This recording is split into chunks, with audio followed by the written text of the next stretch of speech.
Hello everyone and welcome back to Let's Play Kyuuyaku Megami Tensei 2.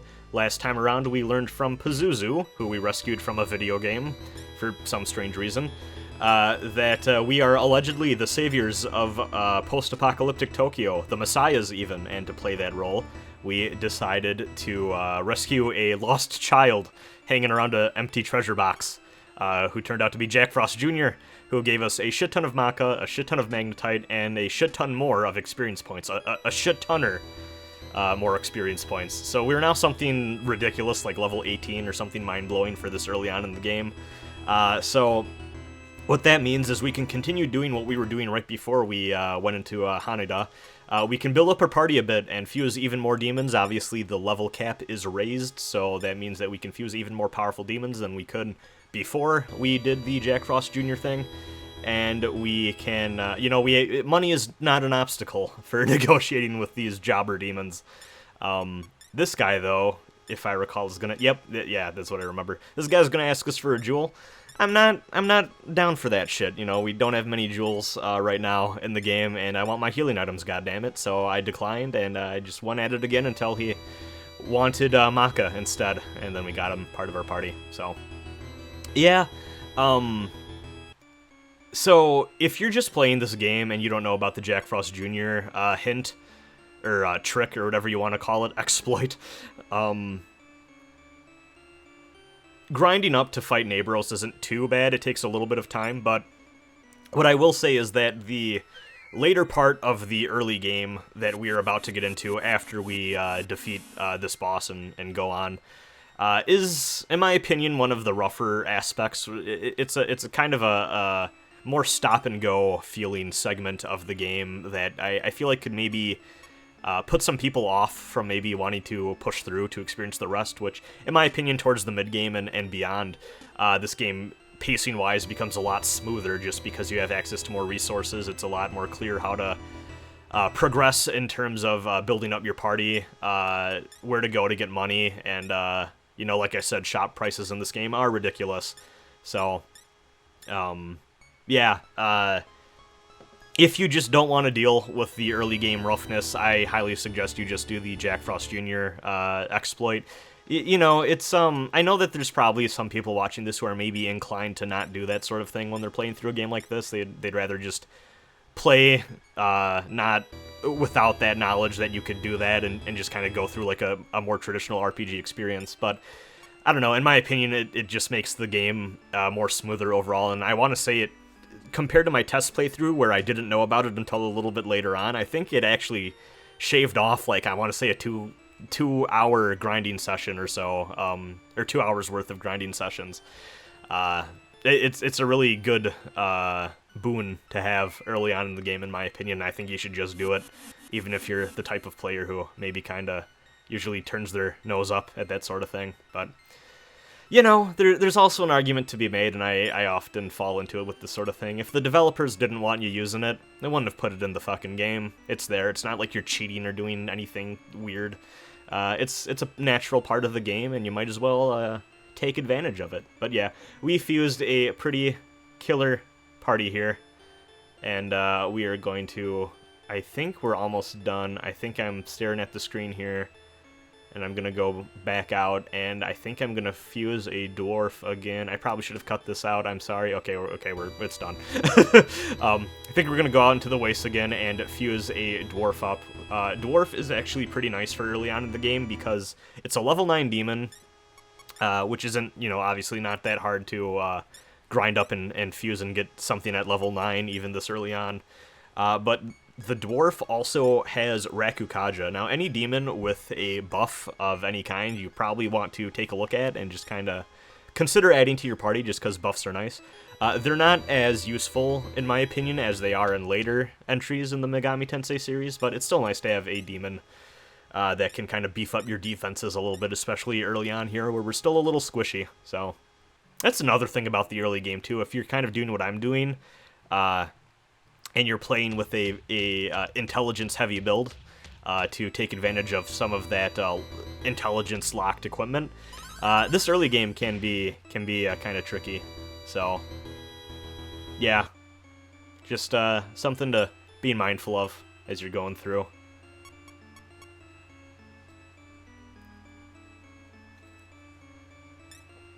fusing up our friend Earthy Slime again.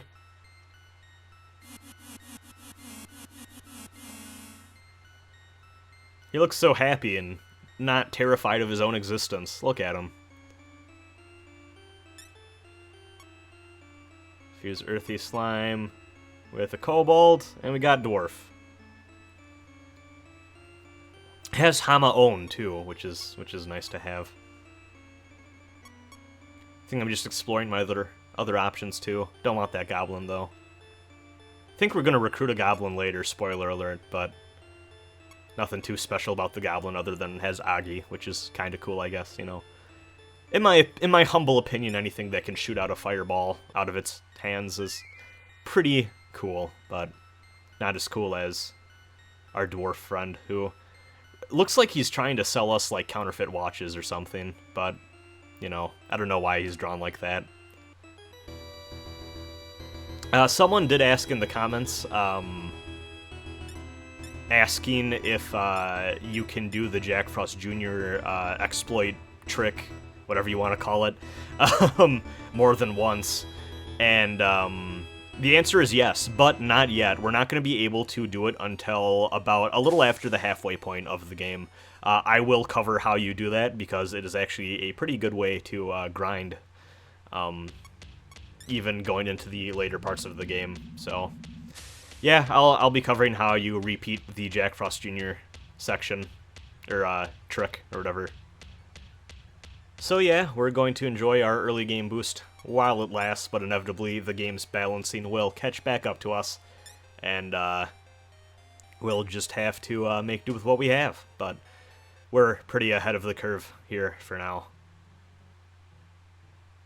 The Devil Buster computer that I was just at and we started the game at, while it does act as a save point, unfortunately does not act as a terminal, so we can't teleport back here. We're going to have to actually walk all the way back to the west, which is a little annoying, but it's not too bad. It's not like it's that far of a walk, or it's not particularly dangerous or anything, so really not all that bad. This area is so small I probably didn't even need to cast Mapara, but I did anyways. Doesn't cost that much MP, it's fine.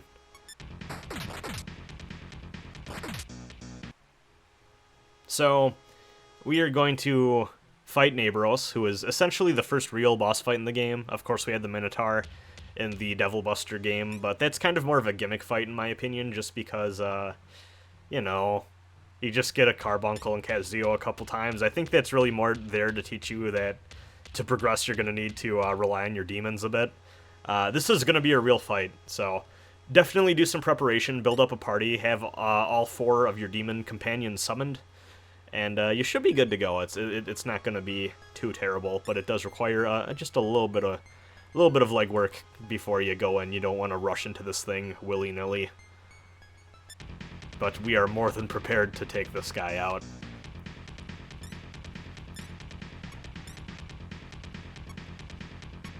So yeah, now we get to play around a little bit with some of Ryu's offensive magic, which is kind of cool.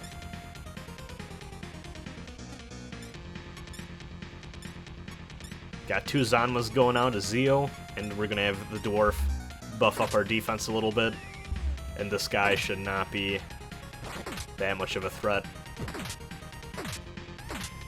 That being said, still did quite a bit of damage to Kamaris. Again, a lot of the demons that we have access to this far into the game, a little squishy, but it was fine. Only lasted like 2 rounds of combat.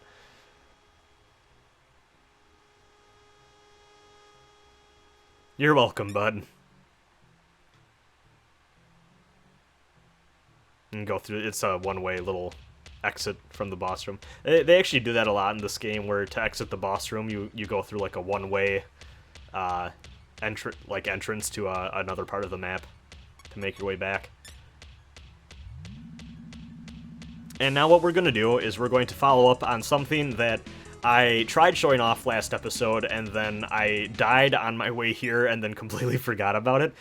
You may remember, we were going all the way down to this little corridor over here, and we never went through the door to the end, and that's literally just because I completely forgot about it after I died and got to the game over screen. And yeah, it's Hiroko, Ryu's girlfriend. Now, it's not too much of a problem here, and in most cases it's not really a problem. But this is the first instance of the game that I can think of where it stood out to me. There are points in this game where both the narrator and the NPC that's on screen are going to be having dialogue boxes pop up in a series. And I just wish that in cases like that, sometimes they would actually use quotation marks to denote when an NPC is talking versus when the game's narrator is talking. It's not a problem, like I said, in most cases, but there's a few times where I had to read a text box a couple times just before I realized, like, oh, that's not what they're saying, that's what the game's narrator is saying. And yeah, I just referenced that because that first meeting with Ryu's girlfriend, Hiroko, is where I first noticed that in this little Let's Play. But I'm pretty sure it's happened before. Oh, okay. Hello, friend.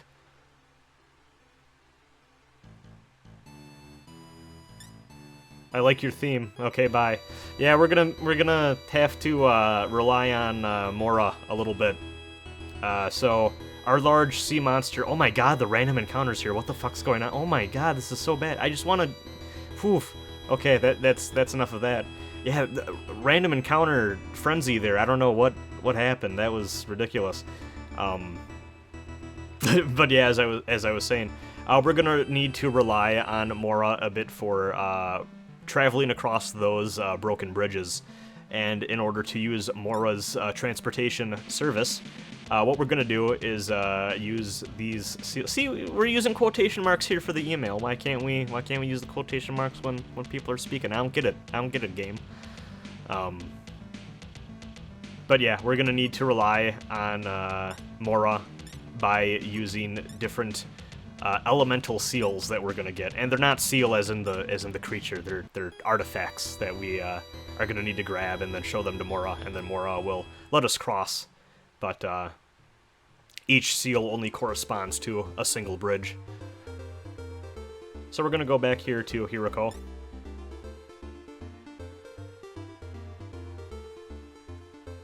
And Hiroko is going to give us what we need to progress the game. Thanks, Hiroko. It's the fire seal. Woo!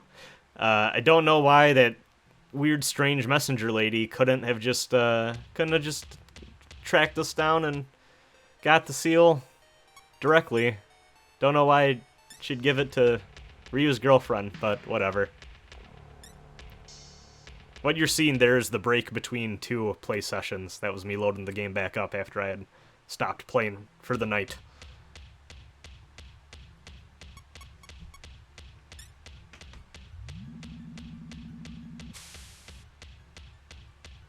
Let's make our way back out of here. Release the airlock. And we're just gonna venture north again, and we're gonna be able to finally explore a little bit more of the world, see what's going on up north. I really love that overworld turtle sprite. It's so cute looking. So we can go into town directly, or we could investigate the suspicious ladder going into the caverns of the earth, and that just sounds more fun right now.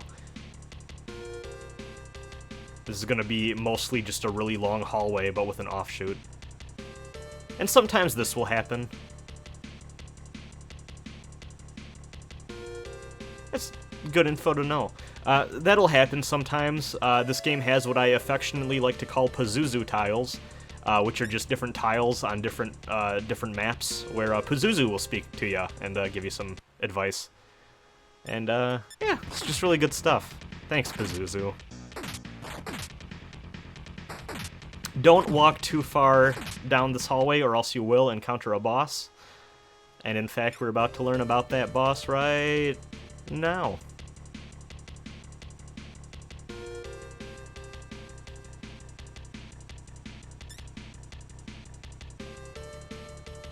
What would a Megami Tensei game be without some weird fringe cult movements that are slowly taking power and taking advantage of people's need for hope in the post-apocalypse? So this is, in fact, the introduction of the Messian Church in the franchise. Now, you may think that the Cult of Gaia, or Circle of Gaia, Ring of Gaia, Church of Gaia, whatever the fuck they're called, I think their name changes depending on, you know, different iterations of the games in the series or whatever. You would think that they would also be in this game, but they're not. Actually, in their place is the Church of Deva, which is essentially just the it's essentially just the same thing as the Gaians, but they're called the Devans instead. But yeah, they, as far as I know, the Church of Deva is, I think, only in this game, and then from here on, starting with SMT1, it just becomes the Cult of Gaia onwards. We're gonna want to get those Bigfoot boots at some point. Well, we actually don't know. I mean, it's, you know, it's just called the leg armor section. We don't actually know what Bigfoot is supposed to be. They could be boots, I just assumed they're boots. I like to think they're actually just like the pants of like a Halloween Bigfoot costume.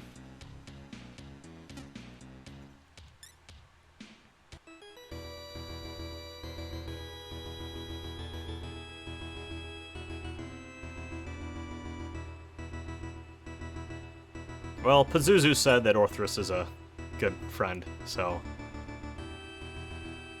no taming is needed. We just gotta name drop Pazuzu and we're all good.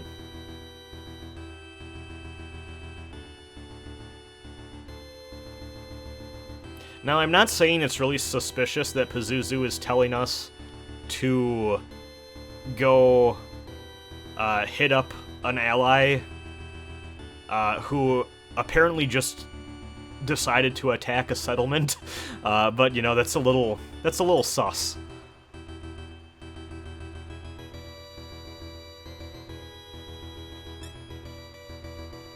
And yeah, we're hearing some whispers about a witch living in Tokyo Tower, so we should probably check that out at some point too. But first, we're gonna stop here into the Princess Hotel, which is a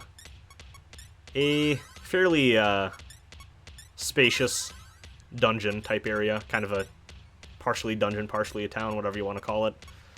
It's mostly a town. It's a hotel. Gonna heal up before we venture forth. Cast Mapara so we can see where we're going. And it's our friend Crap Slime again. Still crappy, still worthless.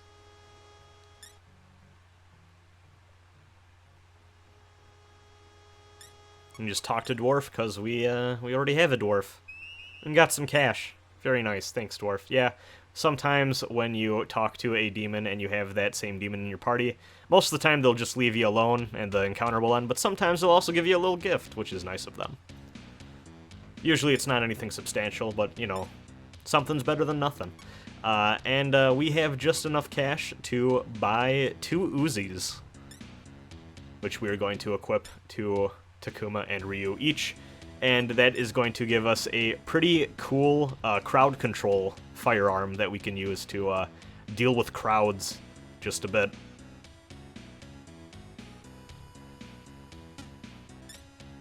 Don't know why I didn't sell my starting guns there, but I probably should have. More dwarves to talk to.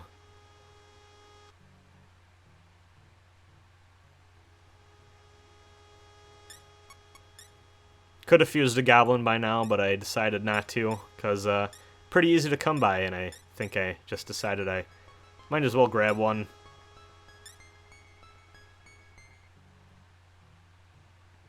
If you really want to in the early game, I think actually a pretty viable strategy is to go into some areas and recruit as many demons as possible as you can within a specific area. Good God, this thing's sprite is creepy.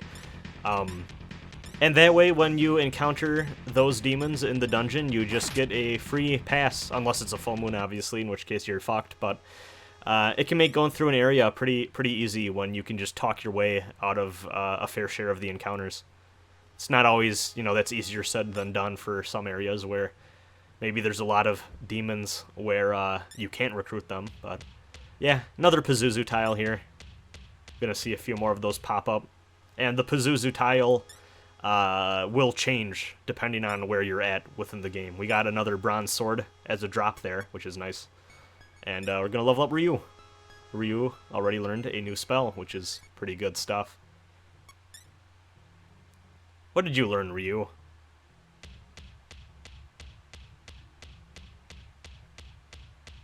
Oh, first let's equip that bronze sword. I guess I didn't check what Ryu learned. Oh well, we'll find out in battle, probably. At some point, eventually.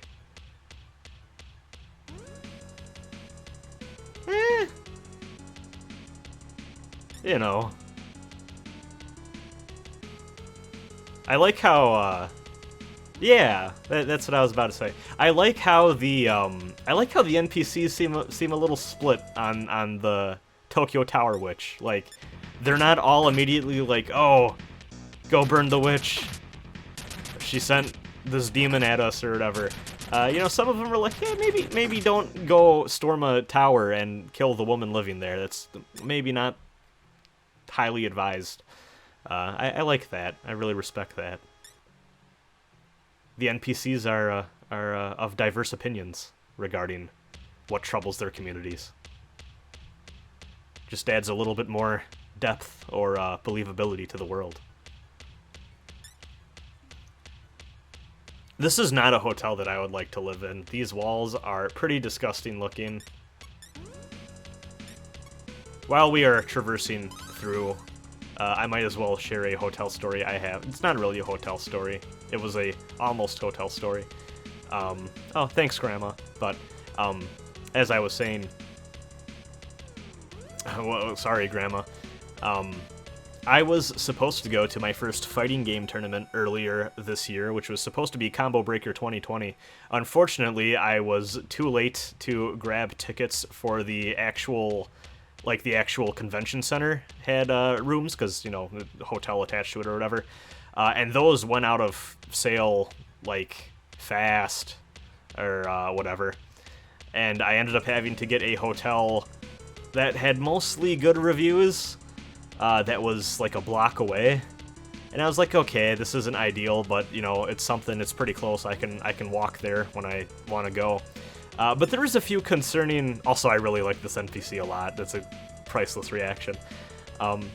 There's a few reviews that were troubling, including one where it was just a 1-star review, and it basically said...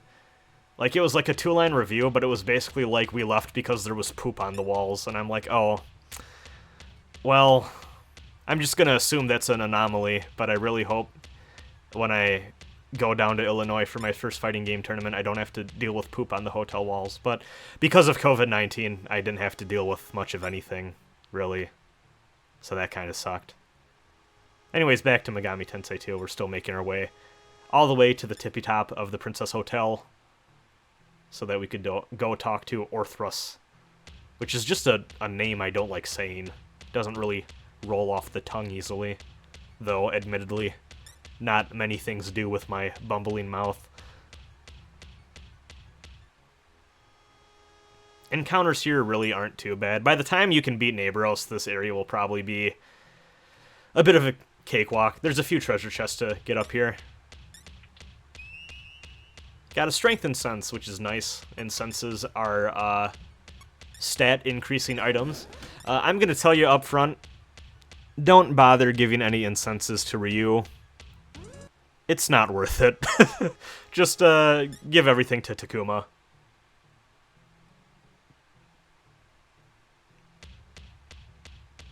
So once you find this elevator, you can go back to the 3rd floor. Did I forget something? What am I doing here? What are you doing, Razin?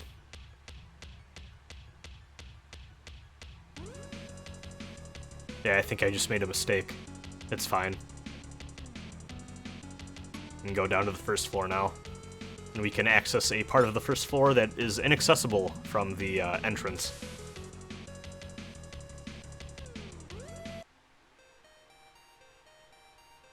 And that's our pal Orthrus.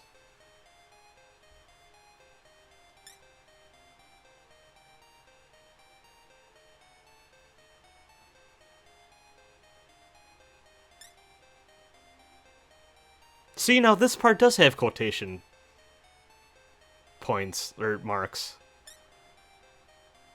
What the fuck, Megami Tensei 2? Why you gotta be inconsistent like that? This is just bothering me. Well, we got a new friend, and he's pretty powerful. So, we are going to take advantage of that to beat that boss in the tunnels that we learned about from the Messiah, and go see what the deal is with that witch over in Tokyo Tower. But yeah, you can see, even with our Jack Frost Jr. level up, Orthrus is already caught up to us. He's also level 18. Even if you're not this powerful, you can still summon Orthrus. Any demon you get from like a plot type thing. Yeah, we gotta defeat that witch according to Pazuzu. Not suspicious at all. Any demon you get from the plot, the regular rules don't apply. You can just have them in your party, even if they're stronger than you. You can summon them. Might cost a little bit of extra magnetite, so just be cautious of that, but we're good to go. So yeah, see you next time in Let's Play Kyuuyaku Megami Tensei 2. Have a good one.